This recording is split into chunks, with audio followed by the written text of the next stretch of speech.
Welcome to the Texas Talks podcast with Brad Swale. I am, of course, Brad Swale. Today's guest is Texas State Senator for District 7, Paul Bettencourt, previously the tax assessor collector of Harris County from 1998 to 2008, where he was known as the tax man for his efforts to cut property taxes. Senator Bettencourt was elected to the Texas State Senate in 2014, where he has continued to champion tax reform and relief.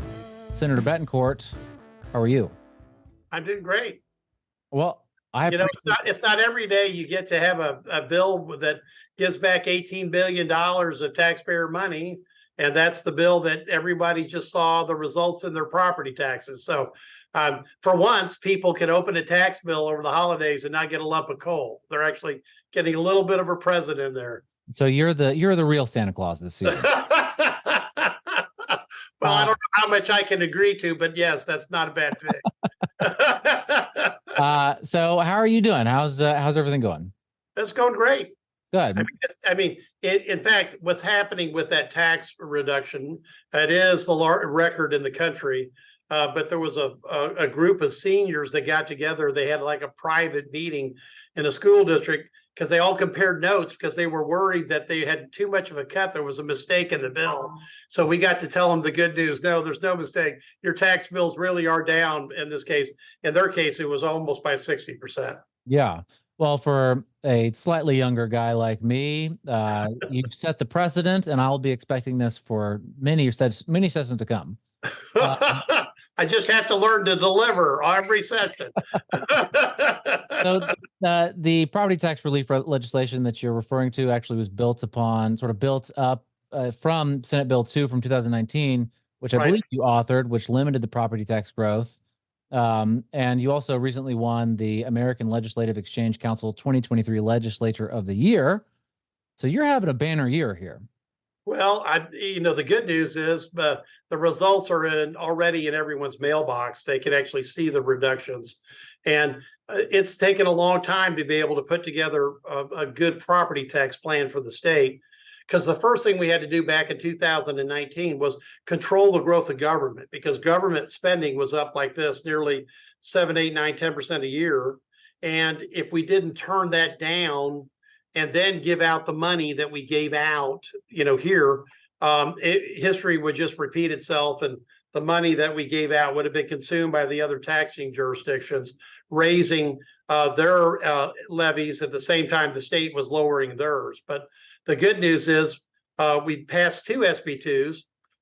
They were in 19, the first ever reduction in the rollback rates in the state in 38 years. And now this blockbuster, $18 billion of tax reduction on school taxes in the state. Couldn't be happier. Yeah. And I think probably about, once a month, I read an article about someone in the city is upset that they can't raise the taxes more than 3.5% per year. And it gives me just a little smile every time. Yeah. So there was actually, now that they're limited to that, yes, but go ahead. So you've done a lot of great work. We highlighted a lot of tax relief stuff. What can be done to sort of build on that momentum? Well, the key thing is that we've got a balanced budget amendment in the state of Texas. In fact, this really delineates us from the federal government. The balance of budget amendment means people have to pick priorities and actually stay within a budget without just exploding everything by turning on the printing press, which is what's been happening in Washington. And to continue the momentum is a saying that I've got: what gets measured gets fixed.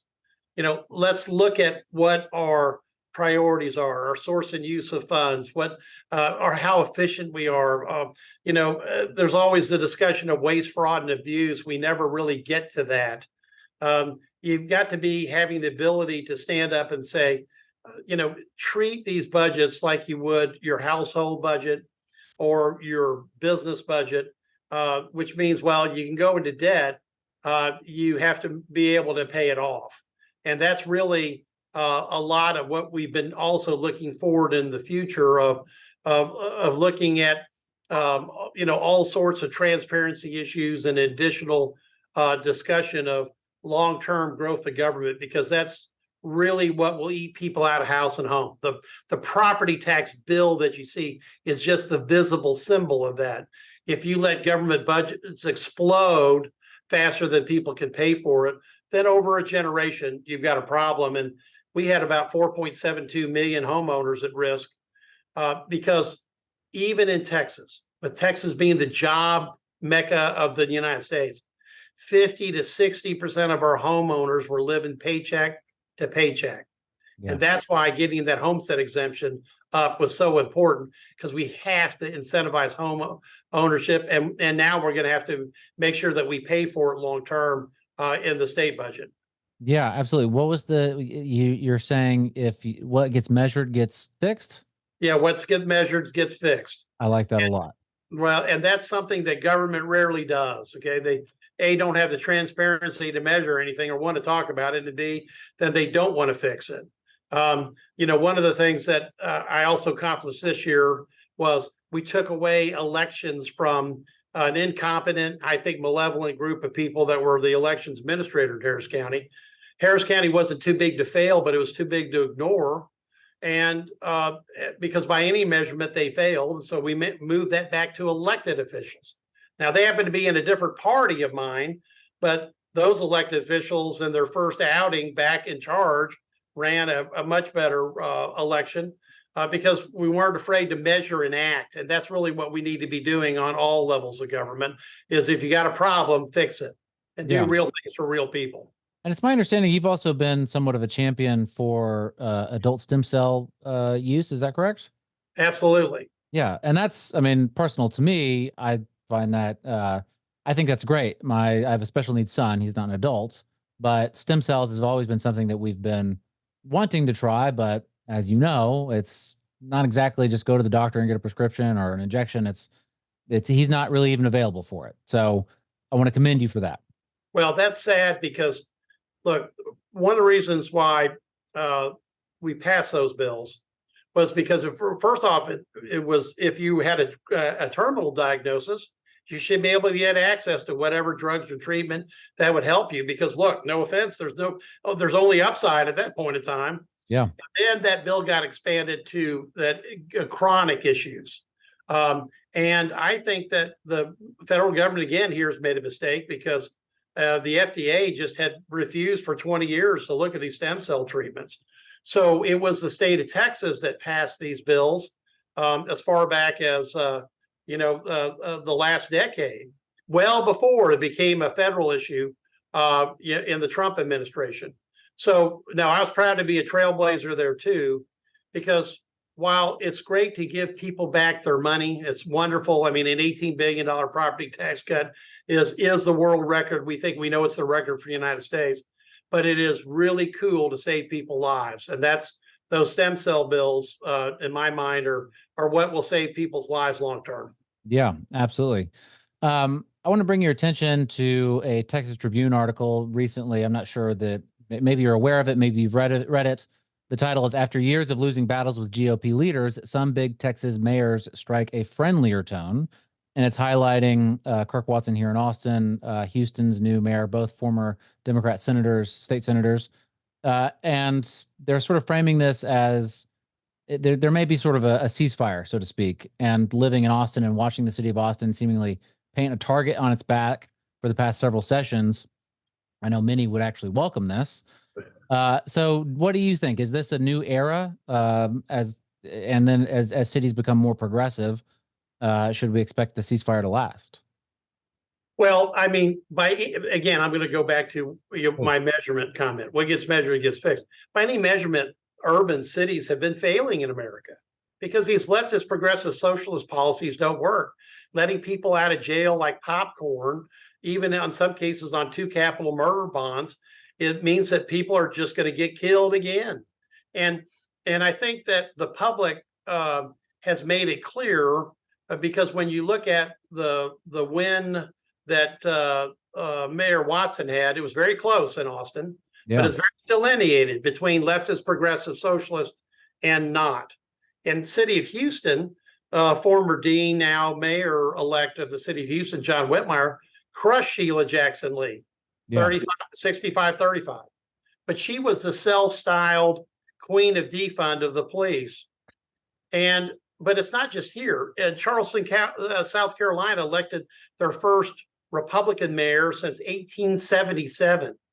The mayor of Dallas, Eric Johnson, switched parties from Democrat to Republican. And so you've got Black Republicans in charge of Dallas. You have what are really law and order Democrats in charge of Houston and Austin. And I think that just shows a big sea change that folks, if they don't feel safe at home, if they don't feel that the city is doing what they need to be doing on services, and more importantly, they're just sick and tired of the corruption that they've seen, they voted for a change. And so I think that's a really good sign, because it's not just happening in Texas, it's happening nationally. Yeah. And it's really much better for us to agree on common things. Like, you've got to agree. And John Whitmire was really campaigning on this. You can't let violent criminals out of jail and not expect bad things to happen. Yeah. And because that should transcend partisanship. But we're in a different frothy age where even in the Democratic Party, it's divided between leftists, progressive socialists, and what were moderate and liberals. And I think this is going to make a major change in what's happened in the country in the presidential election, because I think public is just completely tired of this, and they're showing it in these municipal votes. And let me last data point here. In Houston, there are now a majority of at-large councilmen and women that happen to be Republican. One of them is a Black Republican. Again, the first Black Republican elected in the city of Houston's history since Reconstruction. And I should know, because I was the first Republican tax assessor elected since Reconstruction when I first got elected. Yeah. Well, look at that. So one of the fallouts, I think, from cities putting themselves sort of in the crosshairs is this idea of disannexation. Now, why it's disannexation and not de-annexation, I'll never know. Well, as an Aggie, I can't correct your English. I'm not sure.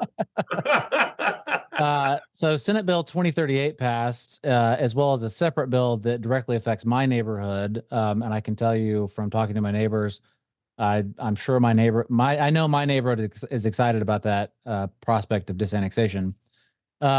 What's sort of the status of this? I mean, I know that the city of Austin, because I'm living in one of the neighborhoods, and our elected representatives at the Capitol, they put their foot on the gas a little bit at the beginning, trying to really convince the neighborhood to not do it.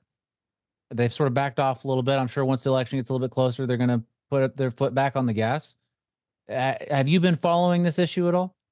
Well, of course, look, what Senate Bill 2038 did, and that's another one of the bills that passed this year that I was fortunate enough to author, was say, look, we're basically going to let people out of the extraterritorial jurisdiction of these cities.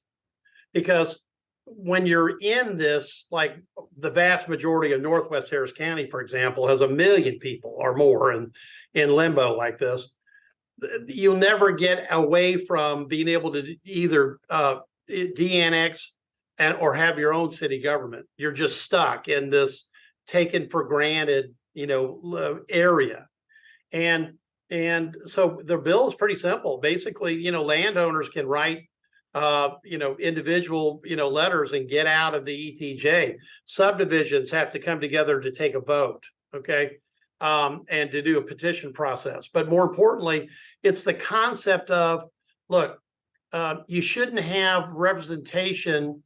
You shouldn't have taxation without representation. But there's a twist, because you can't even vote if you're in the ETJ of Austin or Taylor, Georgetown, these other places that have opposed this concept. And you can never get out and do your own municipality. Yeah. So we just have to say, look, cities have to make a case for their, existence in ETJ locations. And if they can't, landowners and citizens can get out. And that's just recognizing the obvious again. That's what I tried to do with these bills. Like, we have a bad election administrator, replace them. We got $18 billion, back to the public. Well, that's about half of our 36 billion that we had available. And here, just if people need to get out of a bad situation, they landowners and property owners have to be able to say, I'm out. Yeah. Yeah. I could see, I could agree with that for sure. And I think taxation without representation, I think that's something in American lore, a very Americana. Yeah, something about the 1770s, but you got to actually go to class and read about it. Yeah. So we're speaking, just, I guess I think it's the day after the Colorado Supreme Court they took Donald Trump off the presidential ballot for the Republican primary ballot. The state of California, the Secretary General wrote a letter to find any means necessary to do the same thing in California. Dan Patrick was on Laura Ingraham. Lieutenant Governor Dan Patrick was on Laura Ingraham. And he said, maybe we should, and I'm paraphrasing, maybe we should take President Biden off the ticket here in Texas because of his, I guess, lack of action at the border. And he followed that up with, of course, we're not going to do that in Texas. We believe in democracy. How do you feel about all of this going on nationally with the national elections? Whether we like it or not, it bleeds down into state politics and even further down into city politics. Brad, this is a great question. I've already tweeted about all this at Team Bettencourt if you want to go see it, because I think it was one of the more poignant comments that Lieutenant Governor Patrick ever made, which is, look, we've got a huge policy disagreement with the Biden administration about open borders. And but we're not going to go basically dissolve democracy and take Biden off the ballot in Texas. Now, when you look at this Colorado decision, it's really horrible. This was a 7-member Supreme Court, all Democrat appointees, 4-3 vote. And one of the dissenting judges basically said that he had never seen anything like this in a courtroom in 33 years. They basically rushed a trial through just barely 2 months ago.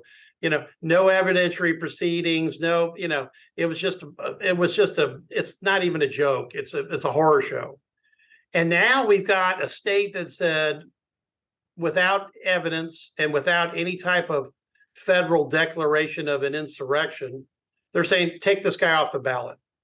Now, fortunately, states like Minnesota, Michigan, New Hampshire, not necessarily, these 2 out of the 3 are not Republican states. They rejected it. In California, even though if anybody in their right mind read the dissent, they know the dissent's right in that Colorado case. That lieutenant governor, I believe, is the person that did it. She's doubling down, saying let's take Trump off the ballot right now. This is a terrible precedent for a democratic republic, aka the United States of America. And that you cannot do this. You cannot remove people from ballots. You have to let the political parties nominate their people. You've got to let people vote. Now, the Colorado case is going to be opposed. It's going to go to the Supreme Court. They could go to a caucus and bypass the Supreme Court in their state. But it is a sign of how bad things are, how frothy they are, and how wrong this is. This isn't, those 4 members of that Supreme Court, they're not Democrats, they're leftist, progressive socialists. Only they would think you could take people off a ballot without due process. But that's what happened. So It has to be opposed by any method within the system is possible. Yeah. Because what they're proposing is totally, against the entire spirit of a democratic republic, and that's how the United States was founded. Yeah, and you're correct. It is Lieutenant Governor. I think I said Secretary General, and I don't know where my brain was at. Well, Lieutenant Governor wrote a letter to their Secretary of State. Whatever. Okay, I'm getting them all mixed up. Just it's all. I appreciate that. So Yeah, that I appreciated Dan Patrick, highlighted, yeah, we could do that, but we're not going to because this is part of what our system is set up as. And I think that I'm curious your thoughts on this. If it did become just tit for tat, and we had states remove Biden, states remove Trump, I don't know I don't know what would happen. It seems like nothing good would come of it. It seems like maybe people would get overly agitated. Well, I mean, not just overly agitated. It'd be a complete meltdown of the democratic system in the country. It'd throw the election into the House of Representatives. And more importantly, it would be a complete abrogation of the responsibility of the states in the federal system that we have, where we really do have a democratic republic. I mean, think of it, because somebody puts together a trial that in less than 2 months and they're going to declare somebody off the ballot. I mean, this is the type of stuff totalitarian regimes do, not the United States. Yeah. And more importantly, there is no positive outcome of this. I was proud of Lieutenant Governor saying, "Hey, I'm going to make this comment, but we won't do it here because we do believe in democracy." This is